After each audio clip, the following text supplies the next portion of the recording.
Hey guys, so this video I want to show you 3 characters that I'm quite proud of. And man, I'm quite proud of my ability to create characters for a fantasy series, for any sort of series. If I'm into that game or that genre, man, I could create an entirely new thing out of anything. Like Star Wars or Avatar or Elder Scrolls or maybe even the Fallout universe. But there's 3 characters that I'm quite proud of. And the Stormcloaks, right?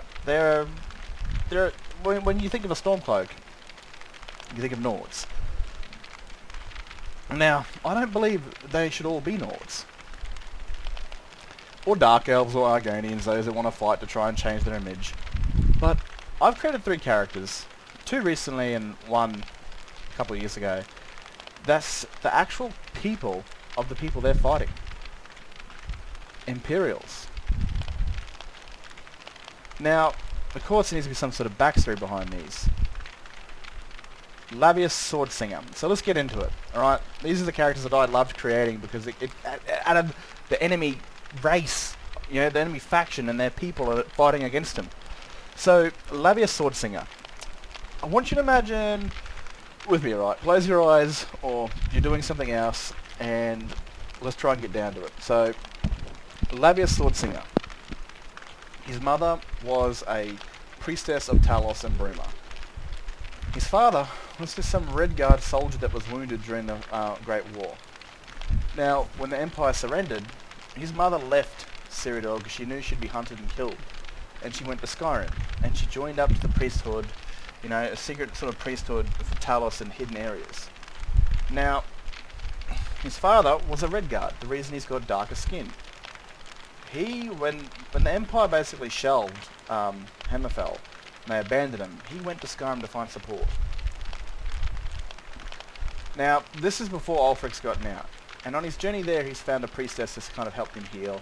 They've fallen in love, and they've kind of put their past behind him, as in his mission wasn't very successful. He didn't find the people that he was looking for. And then he settled down with this priestess, and they fell in love. You know, their journeys were, one was for religion, the other one was for duty, and they kind of stopped it because they fell in love with each other.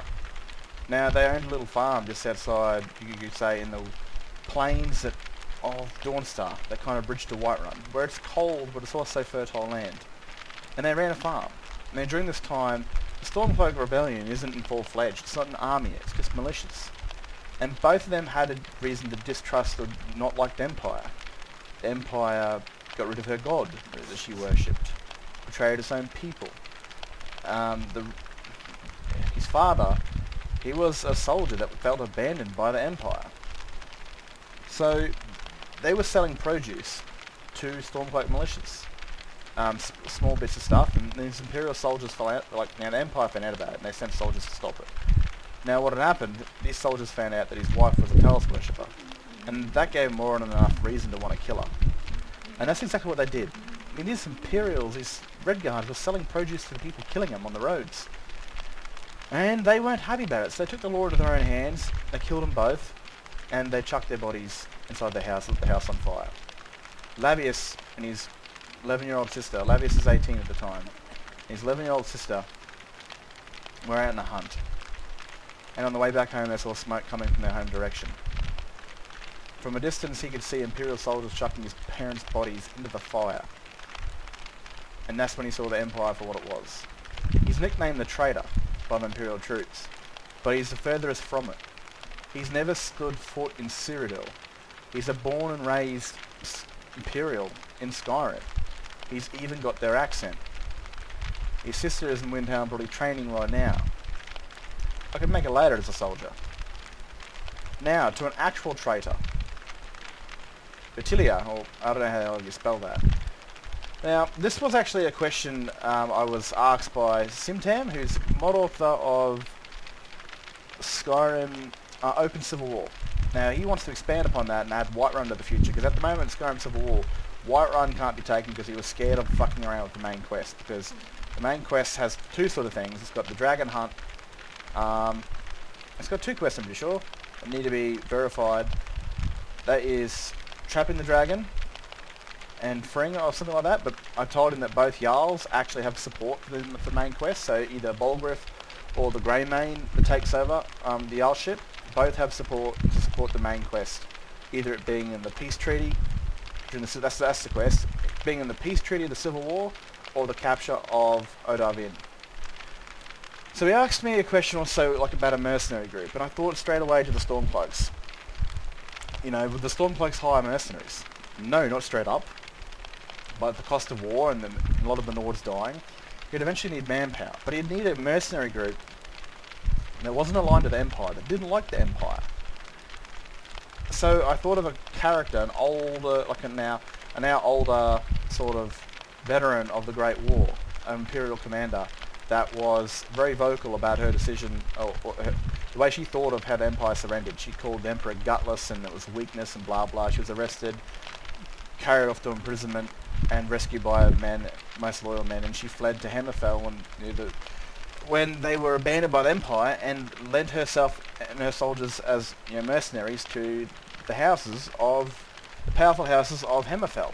And eventually, when Skyrim was now at war, she and her group of now Imperial and Red Guard soldiers, mercenaries, had gone to help, Ulfric, if he was to pay him.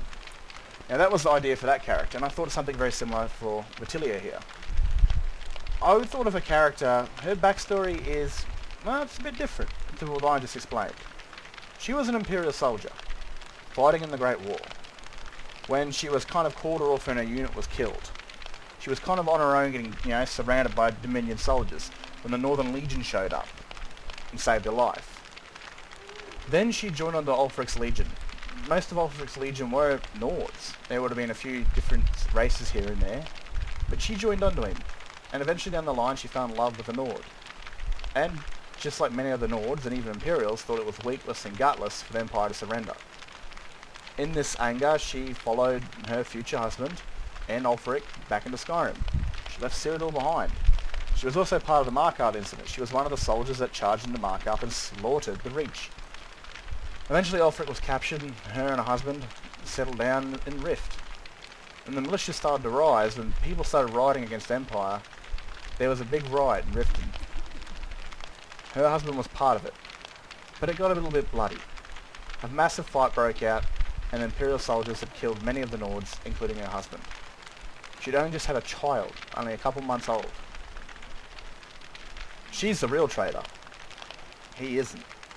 But a child is right here. She's an Imperial, but she's taller than other Imperials. After all, her father was a Nord. And you were always born in the Elder Scrolls, no matter what race your father was, you always come out what your mother was. So she better not be a bitch. So, as you can see, the Nord blood went quite strong with Brila here. Brila's got pale skin like a Nord and the red hair of a Nord. And the height of a Nord. She might be Imperial, but she has a lot of a father in her. So did mother at one stage. And these are the three Imperial characters I got fighting for the Bear-Claw Raiders, which is Sigunds' personal little army.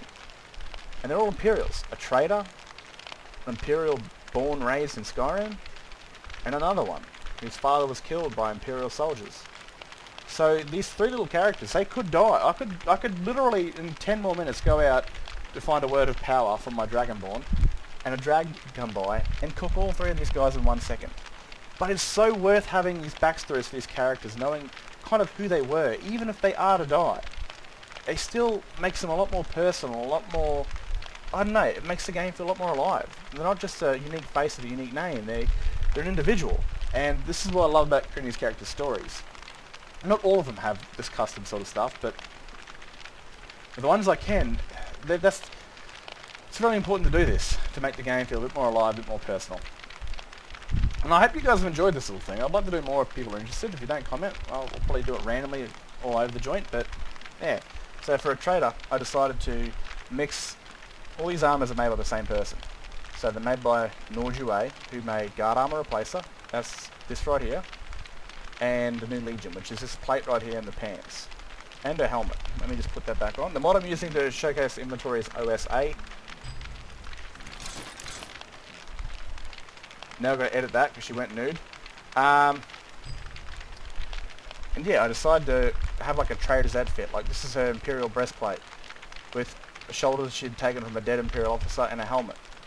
and the pants. All she had was her breastplate with her.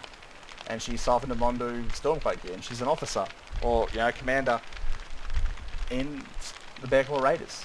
So this was something, and an officer's sword. I didn't really want to make her an officer. I wanted to make her an ordinary Imperial soldier, but she uses Imperial gear because that was what she was trained in.